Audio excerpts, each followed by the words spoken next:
For today's Patch Adventure, samahan niyo kaming pumunta sa Laia, Batangas.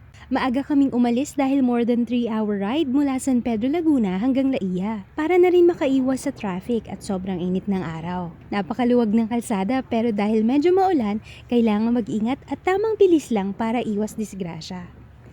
Around 4:20 AM kami umalis at around 5 AM nasa Calamba na kami. Dahil hindi pwede si Hopper, ang motor namin sa expressway, kaya dito ang daan namin sa highway. Nadaan nga namin ang iba't ibang bus terminal. Naisip rin naming mag-commute dati pero dahil mas matipid at mas convenient pa mamasyal, nagmotor pa rin kami. Ang bilis ng biyahe, ilang minuto lang nasa kasunod na bayan na kami. First time naming makadaan dito sa area na to. Hindi nga namin napansin na pataas pala ang kalsada until nung pauwi na kami. Maayos at malalawak ang mga kalsada na nadadaanan namin. Wala din kaming naging problema sa traffic kahit hindi kami nakapag-expressway. So far, di naman kami pinigo ng Waze at Google Maps kahit sa mga pasikot-sikot sa loob bayan. Smooth sailing, walang ulan at walang aberya. Nag-enjoy talaga kami sa joyride namin na to. Sa mga nakapasyal na rin dito, kamusta ang experience nyo sa biyahe? Kwento nyo naman sa amin sa comment section. By the way, full tank kami nung umalis sa Laguna. Kung may madadaanan na kayong gasolinahan, it's best na magpakarga na kayo agad. May nakita kaming baboy. Hi, Mr. Pig! Around 6:50 AM ay nakarating na nga kami ng San Juan, Batangas. Paglagpas nga lang ng napakaganda at napakalaking munisipyo nila ay makikita nyo ang kanilang Municipal Tourism Reception Area. Na-amaze nga kami ng bongga! Maala Expressway Toll Booth ang peg. Dito kami nagbayad ng ecological fee na 20 pesos per person.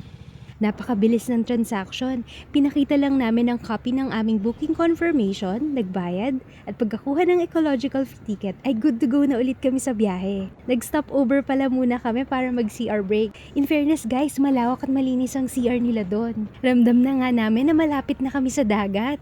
Along the way, kapansin-pansin na marami na palang residential developments na ginagawa at beachfront pa. At finally guys, nakarating na kami sa pag-i-stayan namin.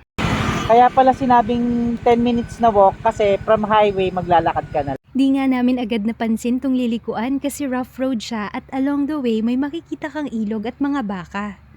Dito kami nagstay sa Pueblo de la Ia. Gated and secured subdivision itong Pueblo de la Ia. Dito kami sa Two Roses na kabook ng aming staycation. Tara at mag-house tour tayo! Pagpasok ay makikita mo agad ang spacious na dining at living room area nila. Sa unang tingin sa labas, di mo talaga akalain kaya nagulat kami na loft type pala siya. Meron din silang malaking mirror, air purifier, humidifier, wifi at cable TV. Sa taas ay may queen-sized bed, single bed at extra mattresses. Nasa extension naman sa likod ang kitchen. Provided na rin nila ang basic kitchen utensils at mga lutuan. Covered naman at with exhaust at electric fan para di ka maluto sa init. Sa mga galing naman sa beach, meron silang pa-outdoor shower. CR tour naman tayo. May bidet, flush at shower.